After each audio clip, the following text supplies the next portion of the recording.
Pernah kebayang nggak? Ada sebuah buku yang ditulis bukan di perpustakaan yang nyaman, tapi justru di tengah pelarian, di mana setiap saat nyawa jadi taruhannya.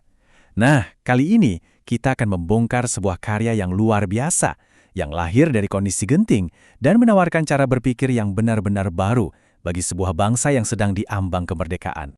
Ini dia latarnya. Tahun 1943, di bawah incaran polisi militer Jepang yang terkenal kejam, Kempeitai, Tan Malaka berhasil menyelesaikan Madilog hanya dalam waktu 8 bulan. Coba bayangkan, ini bukan sekedar buku, ini adalah sebuah proyek intelektual darurat yang lahir dari desakan bahaya untuk membebaskan pola pikir bangsanya. Hal ini membawa kita ke pertanyaan paling mendasar yang coba dijawab oleh Madilog. Kalau mau merdeka, alat apa sih yang paling penting? Senjata? Diplomasi? Atau ada yang lain? Buatan Malaka, jawabannya simpel, tapi dalam banget. Semuanya ada di kepala kita. Ya, di cara berpikir. Kemerdekaan sejati itu nggak akan pernah tercapai kalau cara berpikirnya masih terjajah. Jadi, senjata terkuat itu bukanlah bedil, tapi kerangka berpikir yang logis dan mandiri. Oke, biar kita ngerti kerangka berpikirnya yang super kuat ini, kita bakal bedah satu persatu. Ini dia peta jalan kita. Pertama-tama, kita mulai dari namanya dulu, Madilog. Kedengarannya unik ya? Tapi ini bukan sekedar judul loh. Nama ini sebenarnya adalah rangkuman dari 3 pilar utama seluruh filosofi Tan Malaka. Jadi, Madilog itu singkatan. MA untuk materialisme, DI untuk dialektika, dan log untuk logika. Keren kan? Dalam satu kata, Tan Malaka langsung ngasih gagasan utamanya. Sebuah cara berpikir yang menolak takhayul dan menjadikan kenyataan yang bisa kita lihat dan sentuh sebagai titik awalnya. Sekarang, kita masuk ke masalah utama yang ingin diberantas oleh Madilog. Sebuah pola pikir yang menurut Tan Malaka udah membelenggu bangsa kita selama berabad-abad. Dia menyebutnya logika mistika.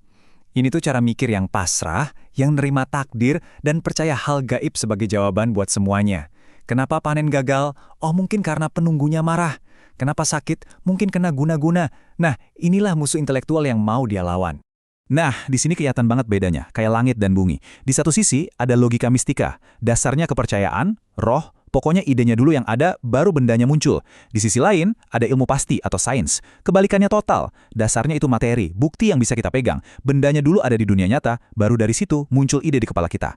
Dan kutipan dari Tan Malaka ini, wah, kena banget. Intinya, dia mau bilang, ayo dong kita lihat dunia ini pakai kacamata sains, ada hukum alam yang jelas, yang bisa dipelajari, bukan lagi pasrah sama kekuatan gaib yang nggak bisa diprediksi. Oke, jadi kalau kita udah nolak logika mistika, terus gimana caranya kita memahami kenapa masyarakat itu bisa berubah? Nah, Tan Malaka punya alatnya, semacam mesin analisis yang canggih banget, materialisme dialektis. Kedengarannya rumit ya, tapi sebenarnya simpel kok.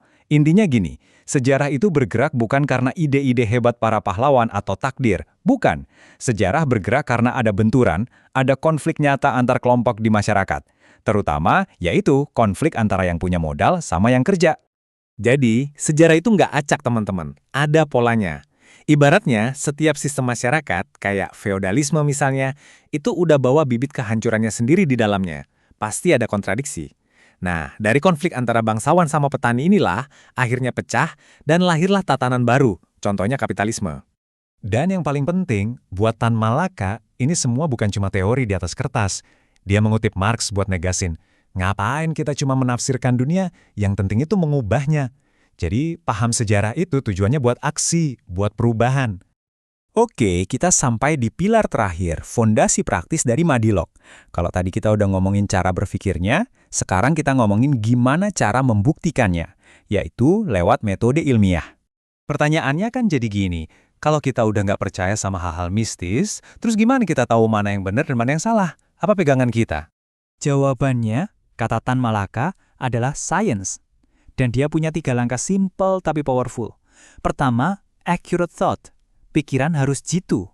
Kedua, organization of facts. Fakta-fakta yang ada disusun rapi. Dan ketiga, simplification by generalization. Dari yang spesifik, kita tarik kesimpulan umum. Cara pertama buat ngumpulin bukti itu, observasi atau dibilang peramatan. Ini tuh metode pasif. Kita cuma nonton, ngamatin, nyatet apa yang terjadi. Penting sih, tapi kita cuma jadi penonton aja di sini. Nah, ini dia kuncinya, eksperimen atau peralaman. Ini metode aktif. Kita nggak cuma nonton, kita bertindak. Kita bikin kondisinya, kita uji hipotesis kita kotorin tangan buat lihat hasilnya. Buatan Malaka, ini cara paling mantap buat dapat kebenaran yang terbukti. Dengan penekanan super kuat ke bukti dan eksperimen ini, Tan Malaka seolah-olah mendeklarasikan sebuah era baru. Dia menyebutnya zaman ilmu bukti. Sebuah zaman di mana omongan doang nggak cukup, semuanya harus bisa dibuktikan secara ilmiah. Oke, kita udah bedah semua bagiannya nih. Jadi, apa sih warisan Madilog yang bisa kita pegang sampai sekarang? Intinya, Madilog itu semacam toolkit buat berpikir kritis. Isinya 3 alat utama. Kita mulai dari realitas nyata yang bisa kita sentuh, kita olah pakai logika yang sehat, dan kita pahami perubahannya lewat kacamata dialektika. Dan ini membawa kita ke pertanyaan penutup. Udah lebih dari 80 tahun sejak buku ini ditulis sambil sembunyi-sembunyi. Pertanyaannya, di zaman sekarang yang penuh banget sama informasi, bahkan misinformasi dan hoax, apa cara berpikir kritis ala Madilog ini justru jadi makin relevan, makin kita butuhkan?